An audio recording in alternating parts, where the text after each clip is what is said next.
ನಾಡಿನ ಸಮಸ್ತ ಅನ್ನದಾತ ಬಂಧುಗಳ ಶರಣೆಂದು ಬಂಧುಗಳೇ, ಇದು ನಮ್ಮ ಹೋರಾಟ ಅಲ್ಲ, ಇದು ರಾಜ್ಯದ ಪ್ರತಿಯೊಬ್ಬ ಕಬ್ಬು ಬೆಳೆಗಾರರ ಹೋರಾಟವಾಗಿರ್ತಕ್ಕಂಥದ್ದು. ಸನ್ಮಾನ್ಯ ಚುನಪ್ಪ ಪೂಜಾರಿ ಅವರ ನೇತೃತ್ವದಲ್ಲಿ ನಾಳೆ ಬೆಳಗ್ಗೆ 10 ಸಂಗನಗಿರಿ ಕ್ರಾಸ್ನಿಂದ ಜಿಲ್ಲಾ ಉಸ್ತುವಾರಿ ಸಚಿವರಾಗಿರ್ತಕ್ಕಂಥ ಸತೀಶ್ ಜಾರಕಿಹೊಳಿ ಫ್ಯಾಕ್ಟರಿಯವರಿಗೆ ರ್ಯಾಲಿ ಮುಖಾಂತರ ಹೋಗಿ ಉಗ್ರವಾಗಿರ್ತಕ್ಕಂಥ ಪ್ರತಿಭಟನೆ ಹಮ್ಮಿಕೊಳ್ಳಲಾಗಿದ್ದು. ಕಾರಣ ಅಂತಂದರೆ 1ನೇ ತಾರೀಕು ಚಾಲೂ ಮಾಡ್ತಕ್ಕಂಥ ಫ್ಯಾಕ್ಟರಿಯನ್ನು ಸರ್ಕಾರದ ರಾಜಕಾರಣಿಗಳ ಒತ್ತಾಯದ ಮೇರೆಗೆ 20ನೇ ತಾರೀಕು ಚಾಲೂ ಮಾಡಬೇಕಂತೇಳಿ ಒತ್ತಾಯವನ್ನು ಮಾಡಿದ್ದಾರೆ, ಆರ್ಡರ್ ಪಾಸ್ ಮಾಡಿದ್ದಾರೆ.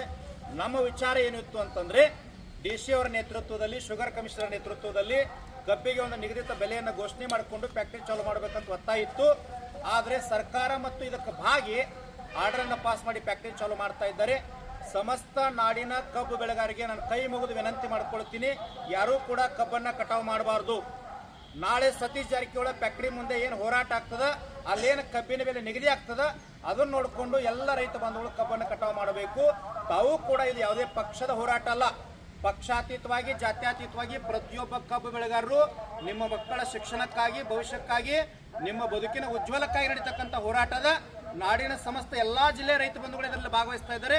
ತಾವು ಕೂಡ ದೀಪಾವಳಿ ಹಬ್ಬವನ್ನ ಬದಿಗಿರಿಸಿ ನಿಮ್ಮ ಬದುಕಿನ ದೀಪಾವಳಿಗಾಗಿ ಪ್ರತಿಯೊಬ್ಬರು ಕೂಡ ನಾಳೆ ಸಂಗನಗಿರಿ ಕ್ರಾಸ್ನಲ್ಲಿ 10 ತಾವೆಲ್ಲರೂ ಪಕ್ಷಾತೀತವಾಗಿ ಬಂದು ಭಾಗವಹಿಸಬೇಕಂತೇಳಿ ಈ ಮೂಲಕ ತಮ್ಮಲ್ಲಿ ವಿನಂತಿಯನ್ನು ಮಾಡ್ಕೊಳ್ತೀವಿ.